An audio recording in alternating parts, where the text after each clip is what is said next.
Good morning বন্ধুরা, তোমরা কেমন আছো? আশা করব নিশ্চয়ই খুব ভালো আছো, অনেক বেশি সুস্থ আছো, আনন্দে আছো। আমরাও কিন্তু বেশ ভালো আছি।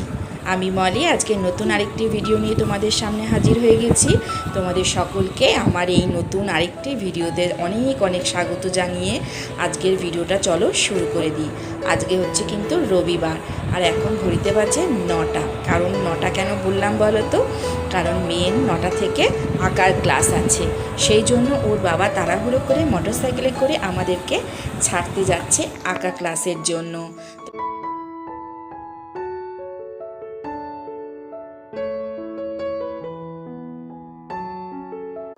সকালবেলা যাওয়ার আগে মোটামুটি অনেকটা কাজ কিন্তু আমি গুছিয়ে রেখে গেছি। একটুখানি হিসাব করে না চললে না আমারই পরে চাপ হয়। সেই জন্য দেখো ঘরের দুটো বিছানা আমি গুছিয়ে রেখে গেছি, টিফিন সমস্ত কিছু রেডি করে রেখে গেছিলাম।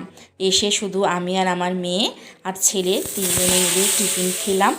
আর এখন দেখো পটল আলুর তরকারি বসিয়ে দিলাম।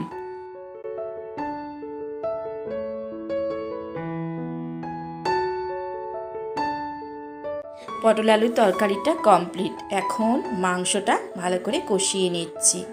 এদিকে মাংস কষাতে কষাতে আমি ভাবলাম ঘরটা তাহলে একটুখানি ঝাড়ে দিয়ে নিই, কারণ আমি আসার পরে এই সমস্ত কাজগুলো কমপ্লিট করছি। এগুলো কিন্তু আগে কোনো রকমে সকালবেলা তো ঘরটা ঝাড় দেওয়া হয়, তখন তো আর খুব ভালো করে ঘরটা ঝাড় দেওয়া হয় না। সেই জন্য বেলায় এসে আরেকবার ভালো করে ঘরটা ঝাড় দিতে হয়েছে।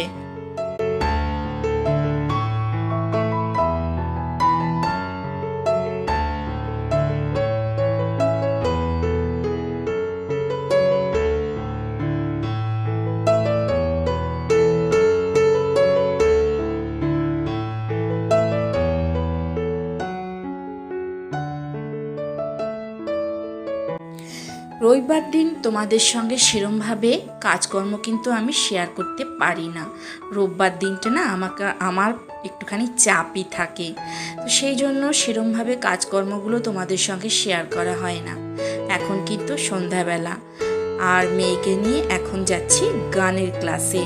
আমি আর মেয়ে দেখো দুজনে হাঁটতে হাঁটতে কিন্তু বেরিয়ে পড়েছি।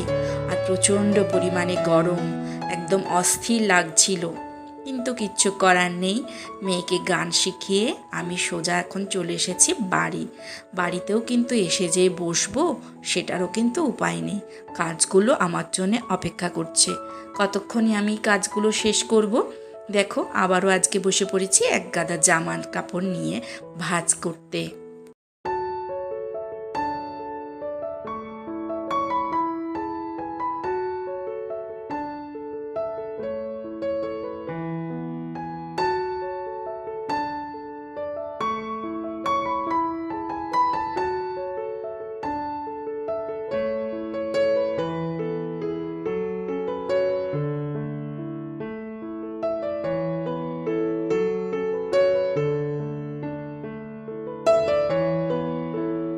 জুতো সেলাই থেকে চণ্ডীপাঠ সব কিন্তু আমাদের উপরই দায়িত্ব বর্তায়।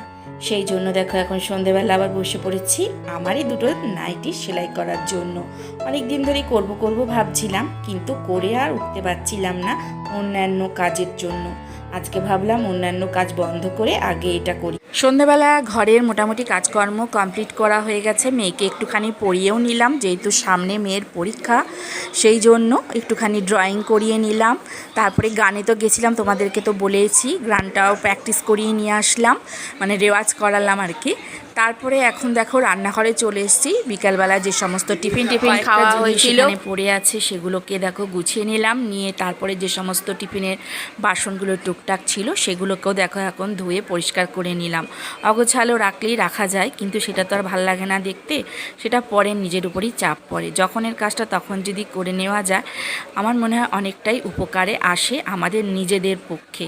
তো যাই হোক, এখন দেখো একটুখানি আটা মেখে নেব, কারণ ছেলের বায়না, সে রুটি খাবে।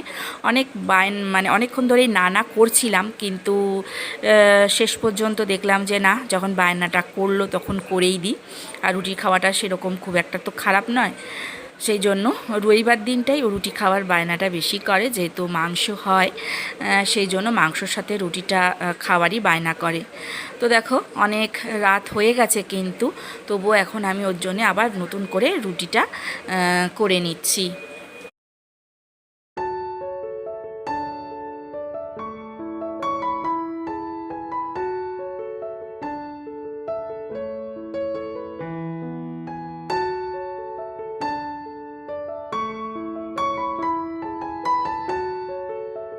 তো রুটি করা আমার কমপ্লিট হয়ে গেছে, রাত্রির ডিনারটা চলো এবার সেরে নিই। তো সারাদিনের বকবকানি এখনের মতন শেষ করছি, কালকে আবারও নতুন একটা ভিডিও নিয়ে আসব। তোমরা সবাই ভালো থাকবে, সুস্থ থাকবে, সাবধানে থাকবে। কালকে আবার নতুন করে দেখা হচ্ছে। সারা দিনের যুদ্ধের অবসান এখন এই ডিনার দিয়ে শেষ করলাম। আর চলি, টাটা, গুড নাইট, শুভরাত্রি। কালকে আবারও আসছি, তোমাদের সঙ্গে দেখা হচ্ছে।